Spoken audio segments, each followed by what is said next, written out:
Sir આપણા પ્રેક્ષક મિત્રો એ પણ જાણે કે પથરી ન થાય કઈ રીતે ન જ થાય અને થયા પછીને આપણે કઈ રીતે ધ્યાન રાખીએ કે પુનઃ ના થાય, તો આ પર છે સર આપ થોડું માર્ગદર્શન આપશો.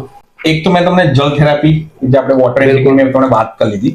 રહી વાત ખોરાકની વાત કરીએ તો હું સ્ક્રીન પર એક લિસ્ટ બનાવ્યું છે જી જી કે જે શું ખાવું જોઈએ અને શું ન ખાવું જોઈએ. પણ આ એ લોકો માટે છે કે જેને ઓલરેડી પથરી થઈ ગઈ છે અને ફરી ન થાય એના માટેનું મેં થોડું બનાવેલું છે. જેમ તરીકે છે ચા કોફી, બરાબર, કાજુ છે, બરાબર છે, પછી ટામેટા છે, પાલક છે, બરાબર, એ બધી વસ્તુ ખાવી ન જોઈએ કાં તો ઓછી ખાવી જોઈએ પથરી થઈ ગઈ છે તેને, તે લોકોને. અને ના થઈ હોય તો એ લોકોએ પણ ઓછું ખાવું જોઈએ. આનાથી થવાના ચાન્સીસ છે.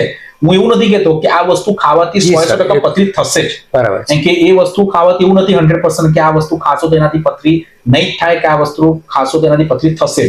પણ આટલી વસ્તુ આપણે અવોઇડ કરો, કેમ કે અમારા સાયન્સમાં એવું કહે છે કે આટલી વસ્તુ ખાવાથી ચાન્સીસ પથરી બનવાના છે.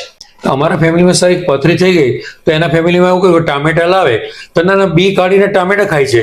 હા, એટલે ટામેટાનું એક કારણ છે. ટામેટા મેં તમને કીધું કે ટામેટા છે, પાલક છે, એ બધામાં ઓક્ઝિલેટ કરીને એક પદાર્થ આવતો હોય છે. અચ્છા. કે જેના લીધે પથરી થવાના ચાન્સીસ ને પ્રોવોક કરે છે, મતલબ પથરી થવાને ટ્રિગર કરે છે આપણા બોડીમાં. એટલે એવા લોકોના ચાન્સીસ સાચી વાત છે કે એનાથી પથરી થવાના શક્યતાઓ કરી.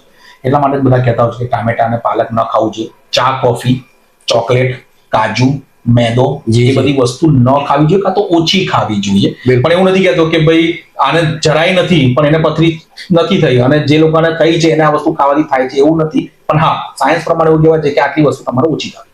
જે પ્રેક્ષક મિત્રો આ જાણકારી આપણને સ્ક્રીન પર મળી રહી છે